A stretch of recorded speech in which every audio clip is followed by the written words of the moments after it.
Hey guys, welcome back to my channel. So today I'm going to be telling you about another case that is extremely near and dear to my heart, one that I've followed for a really long time, and one that recently got solved, which was amazing. And back when I first heard about it, it was not solved. This is another case that has been recently solved with genetic genealogy, which is such a fascinating thing if you have not heard about what they're doing in the crime world with genealogy these days and how they are literally solving crimes years and years later with genealogy and DNA. It's amazing. I will link a couple of other cases I've covered that have been solved with genetic genealogy. It's very interesting, and I really hope it leads to more and more cases being solved because even though the death I'm about to tell you about is extremely tragic, there is a little bit of a silver lining with this video that it has now been finally solved and the family has answers. So this is Christy Mirack. Christy was born on November 3rd of 1967, and she grew up in Pennsylvania. She was the middle child in her family, and her family and her were extremely close. Just by listening to the family's interviews, you can tell how close they truly are and how this whole thing has just broken them in such a deep way. And she was especially close with her brother, and his name is Vince. And Christy was a really well-liked person, and so many of the cases that I cover, the person is a well-liked person, but really, Christy was really loved and cherished by those around her. She was described as kind of like the wholesome girl next door type of person. She was just really, really nice, like salt of the earth type of individual. And literally like no one had anything bad to say about her. There's actually this great clip of her when she was younger. There was this show, this old show. It was called Dancing on Air. And I think it was literally just a show of people dancing on air. And Christy wanted to be on this show really, really bad, and she ended up getting onto the show.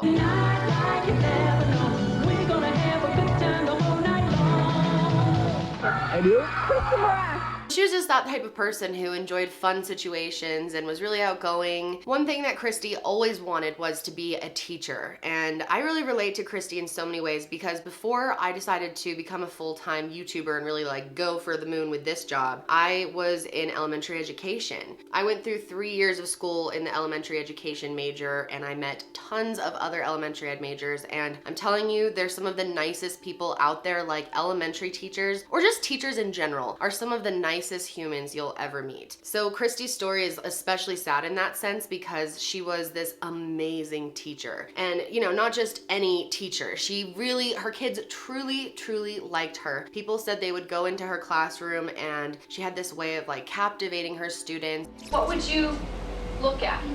Emily, let's go with what we have up here. And the principal said that she was one of his best teachers. There are certain teachers where you can walk in their classroom and you almost get chills. She was extremely into her job and dedicated to her students. Like, we've all had that one good teacher that you'll just remember forever. Like, I'm sure you can think of someone. And Christy Mirack was that person for a lot of kids. So in 1992, she was 25 years old and she was living in Lancaster, Pennsylvania. She loved the school that she was working in as a teacher and was truly enjoying her life. The community that she lived in was a really like tight-knit, strong community. The school, everyone in this area, and life was going really well for her. Her future was looking bright, she was happy, and then everything would change in December of 1992. It was actually only 5 days before Christmas on the 20th, and she was at home doing the sweetest thing ever. She would individually wrap books for each of her students so that they would each have their own personal gift from her. Now that is going above and beyond. She wanted to give them all like a Christmas present, and that's what she decided to do. So the next day, it was the 21st, it was wrapping up the semester, and Christy started her day off like normal, just getting ready in her house like normal. She had all those gifts wrapped up, ready to bring to school with her. And Christy was known for being like a super early riser. Like, she was always up before the sun came up. On this particular day, Christy decided to watch some TV before getting ready for work. She had a roommate, and it was actually Monday morning. So her roommate left for work at around 7 a.m. and Christy usually left around 7:45. However, Christy did not make it to work that day. And this is like extremely unlike her because she is super into her job. She loves being a teacher, she loves her students, and she would never just not show up and not call. Like, if something was wrong, she would call and, you know, make sure there was a substitute or something. She wouldn't just ditch her students. Her school principal was literally shocked by this. Like, he knew right away something has to be wrong if she's not here. After attempting to contact her several times, he got worried and decided to give her mom a call. I called her mother and I said, have you heard from Christy? The phone rang. My mom was upstairs.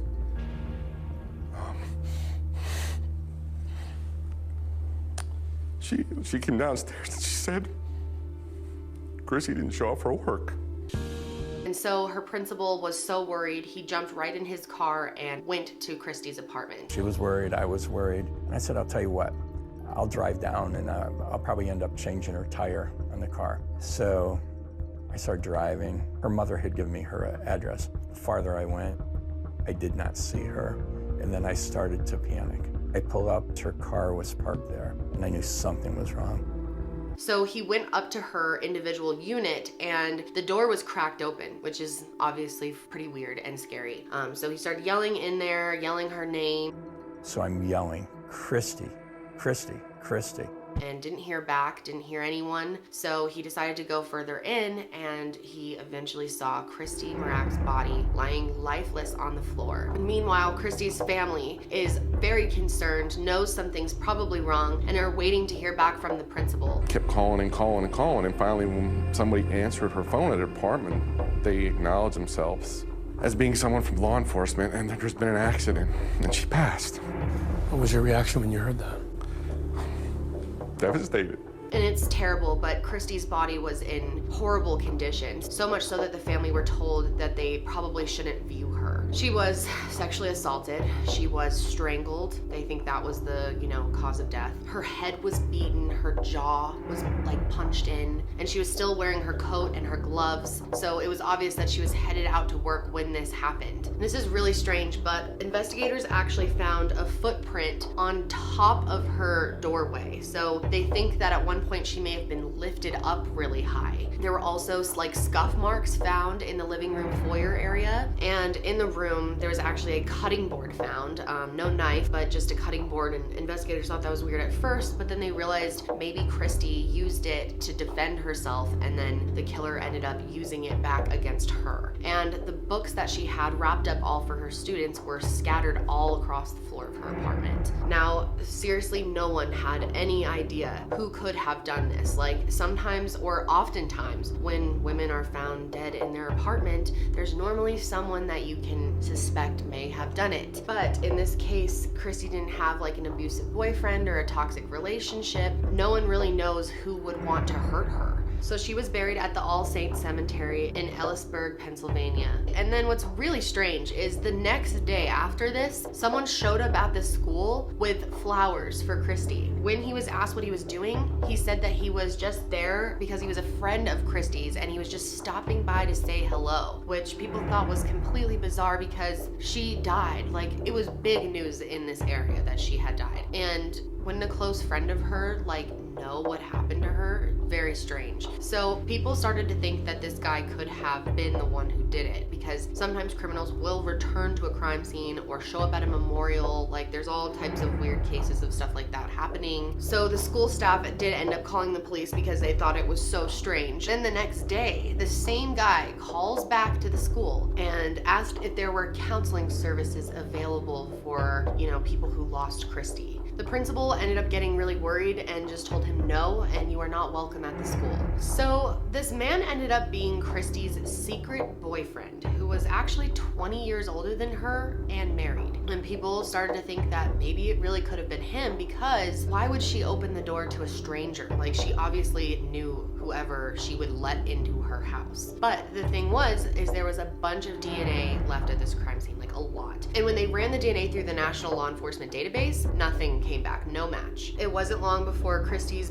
secret boyfriend, was cleared as being a suspect. They interviewed a ton of people, a lot of people, because they thought it could have been someone who had a really low-key role in her life, maybe someone who's just an observer, kind of a stalker from the sidelines. Even though investigators talked to so many different people, not one of them ended up becoming a viable suspect. They had no possible good leads, and they were left with pretty much nothing. for weeks, which turned into months, which turned into years, and Christy's family obviously had to deal with the pain of not knowing what happened to her for a very long time. Just before the 10-year anniversary of Christy's death, her mom did pass away from cancer, which was very sad. Although she did feel comforted knowing that she was going to be with Christy soon. It was really hard for the rest of the family, and her mom really made a big plea on the news stations one last time, one last interview about Christy, trying to get the public to, reignite interest in this case. And her mom ended up passing away in November of 2002. They want justice for their daughter and sister. To law enforcement, her case is one that has gone on for 19 years too long. And to someone who never knew her, Christy Mirack is a name that has always stuck with him. 19 years have passed, and the East Lampeter Township Police Department continues to actively investigate any and all leads, none putting anyone behind bars. Most frustrating because, it's been this long and we haven't been able to solve it. That is not stopping police or Christy's family from having hope that one day this case will be closed. But until it is, Christy's family says they cannot forget. The pain is always there. I mean, there's not a day that goes by that, we don't think about her. Christy's brother Vince was 21 at the time of her death. He says all his big sister ever wanted was to teach. She finally achieved that dream, and it was taken away from her just like that. Christy's passion for teaching is what inspired Fred Nell to put the unsolved case in the public eye. I kept driving by the school, I kept driving by the place he used to live at, thinking about her. I value education. I value that Christy could still be teaching today, 19 years later. Nell never met Christy or her family, but his signs and t-shirts are reminders that she should not be forgotten, and any information should be shared. I just knew I can make a difference, and I know one person can make a difference on trying to solve this case. A sentiment reflected by each person who has been touched by Christy before or after her death. You can end this, and the family can get final closure to what happened to their daughter. We desperately want to solve this case. We're very determined to do so, for the family and for Christy. I don't even want to have to deal with the 20th year anniversary of Christy's death. Mirack was a teacher at the old Roarstown Elementary School, and Nell says her absence here is sad. I believe someone out there is going to drive by that eventually one day and say, you know what, I want to talk.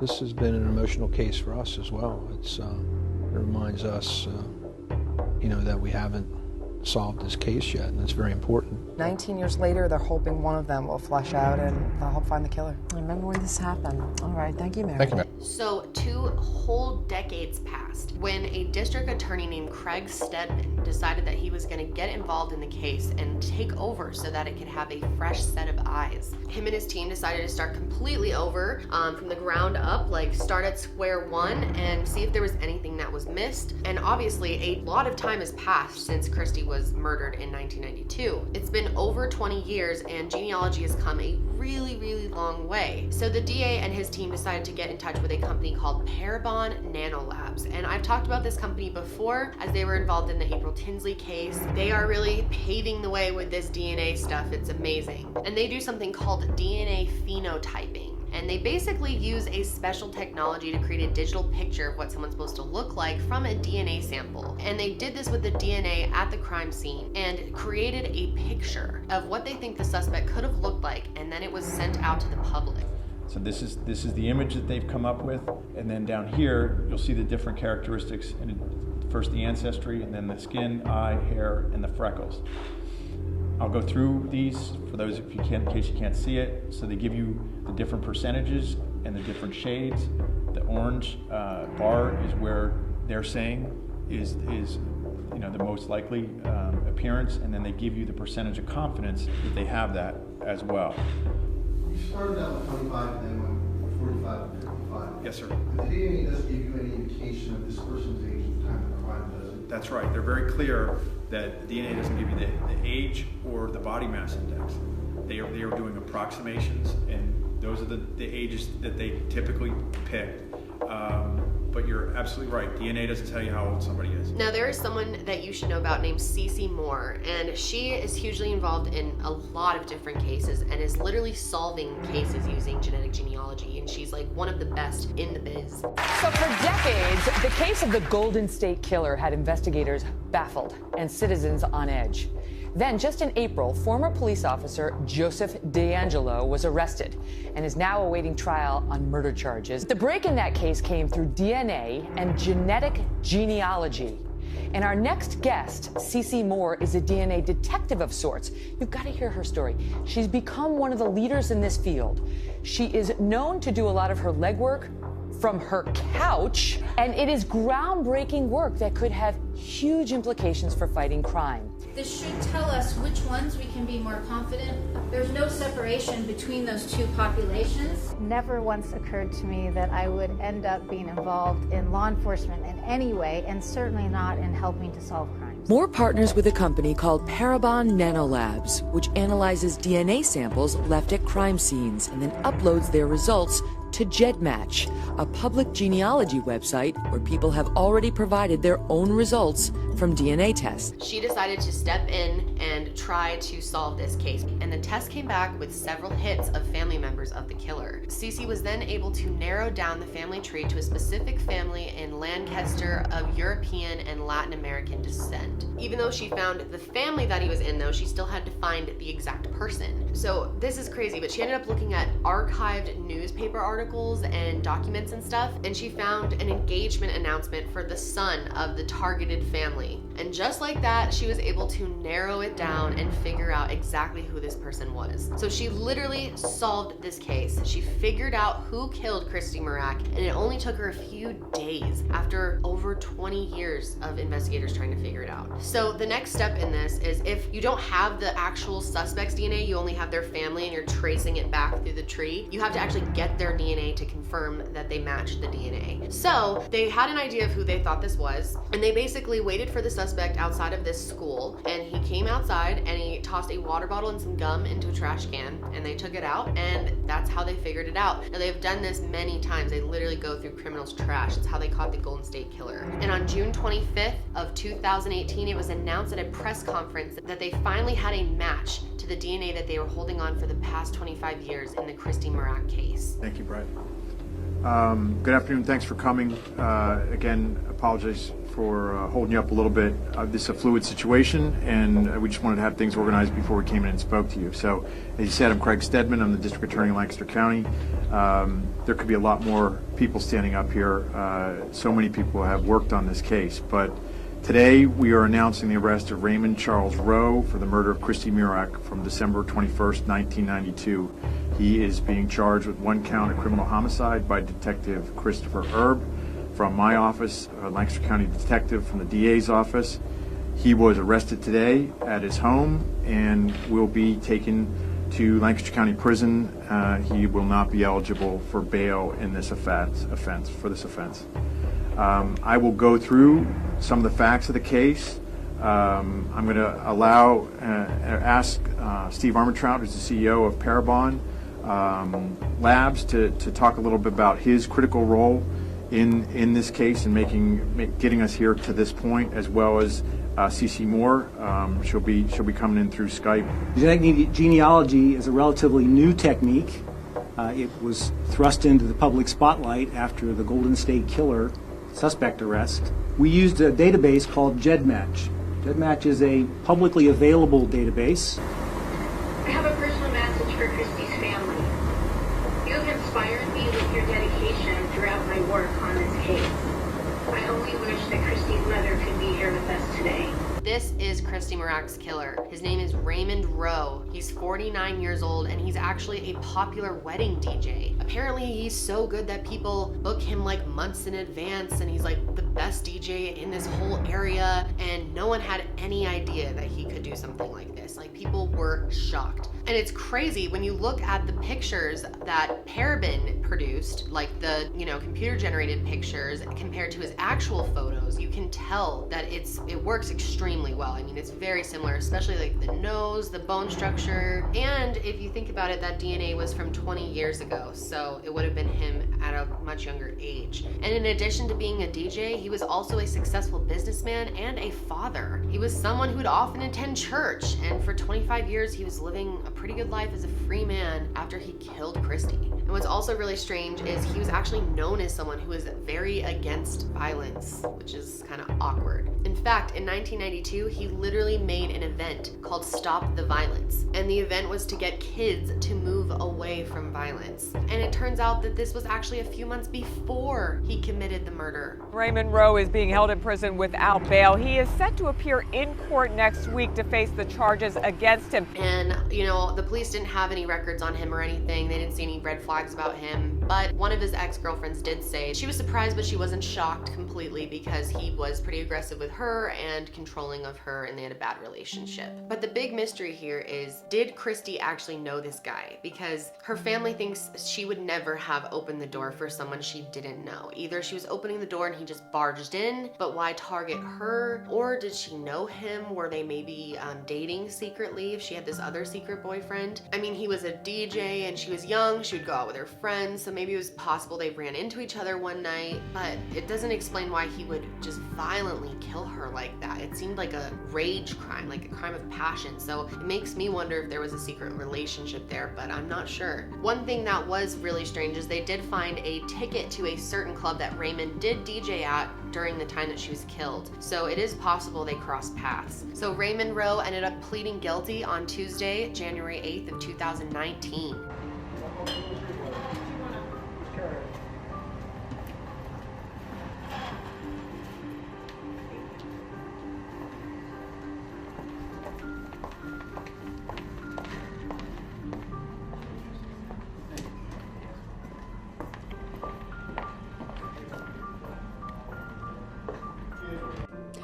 Susan, Lancaster County District Attorney Craig Stedman joining me, just wrapped up a press conference on the Raymond Rowe, aka DJ Freeze, guilty plea in Christy Mirack's murder back in 1992. Thank you for joining us. You said this is a case that deserved the death penalty, but you were willing to accept the guilty plea today. Explain that. Well, on the facts, I mean, it's just so brutal. You know, the law, the death penalty is justified. And having said that, we know in Pennsylvania, they're not really executing people for it, and it's what's more important is what's the family feel.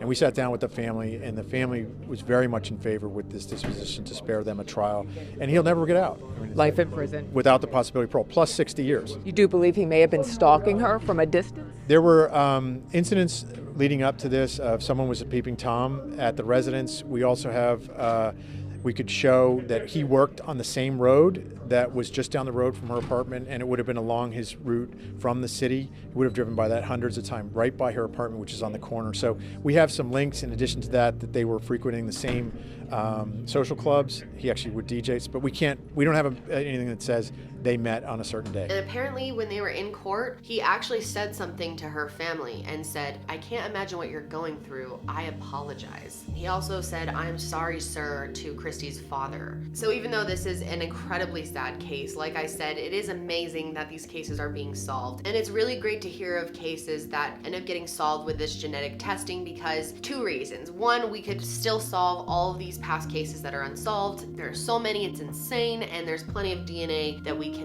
start working on. They're doing tons of stuff right now as we speak, and killers will be caught in the future. The other reason is that maybe this can prevent other killers from even wanting to commit a crime. Like, if you're gonna commit some violent crime, you're gonna probably leave DNA evidence behind. It's almost impossible. And with how good everything is now, good luck getting away with it. My heart truly goes out to Christy Mirack's family. This is such a sad story. Christy seemed like such a wonderful, wonderful human, someone who did not deserve to be brutally murdered on their way to school. I mean, it's such a senseless tragedy that just leaves me without words. It's so messed up. I'm very, very glad though she has justice now. Very late, but better late than never, that's for sure. All right guys, let me know what you think of this case below. Definitely hit the thumbs up button if you're interested in hearing about more solved cases, specifically ones that are being solved with genetic genealogy testing. All right guys, that's it for me today. Stay safe, and I will talk to you next time. Bye. Seems like it's been forever.